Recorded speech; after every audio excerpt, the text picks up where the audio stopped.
you can see that this side is the more deep dissection than this side, and so that's kind of important since we're going through some of the layers. See, this muscle over this side is the external oblique, whereas this one over here is the internal oblique. So if you look at the direction of the fibers of the muscle, right? So we keep talking about this kind of like external pocket kind of fiber direction and that sort of stuff. So if you drew the fibers on this side, it goes down like this, right?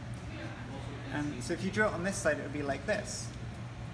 So this muscle below, the internal oblique, you see its fibers go in the opposite direction. At least the upper ones do. They sort of change direction lower down. But the external oblique would go down and forward like this. Internal oblique, the opposite direction. Right, but they're both running oblique to that line. Right, when you take this off and you look at the transverse abdominis, you can see it's literally going transversely. So that was external oblique and internal oblique on these two sides. External, internal. Linea alba is going to be this mid-sagittal line along that median plane, just in between the two sides of rectus abdominis. Pyramidalis is that little muscle down there. So it's really pretty small, going from those tubercles just up a little bit there. Just keeping tension on this linea alba. Rectus abdominis, you can see, is this one with the two columns. And we talked about the lines that go with that. So like, this is linea alba. This is the semilunar line to the side. And you can see tendinous intersections. Some books call those inscriptions, tendinous inscriptions, which works too, I guess. Rectus sheath. So you see the muscle here, and then you see this white, kind of bright white kind of area. So that's the actual like tendinous kind of fibers of the external oblique there. But where it's covering the rectus abdominis, that's when we would call it the anterior sheet of the rectus sheath, or just anterior rectus sheath. So that's going to be right there, and you can see it's covering all of the rectus abdominis. I did the linea semilunaris and did those.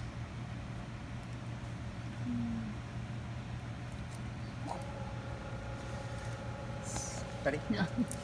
So if you turn this thing around, so as you're looking down in this area, the most obvious thing is this sharp color difference between the kind of light pink here and the red here.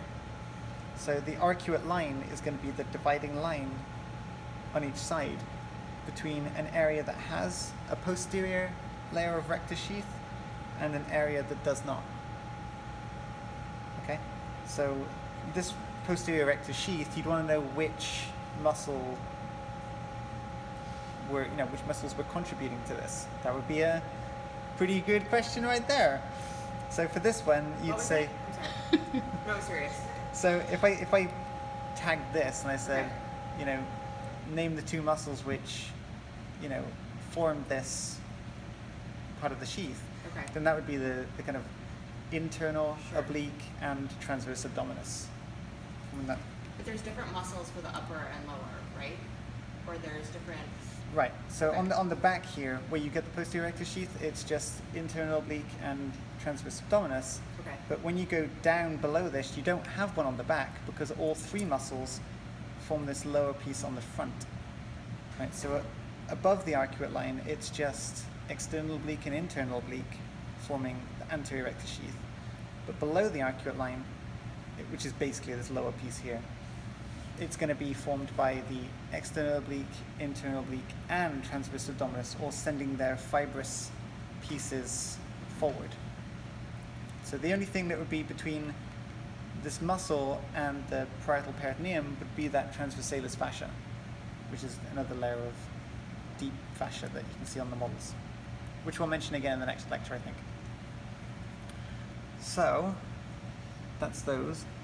And I'll mostly talk about like linea alba and linea semilunaris from the front, but you can kind of see the lines too. You can kind of see the white here for the semilunar line.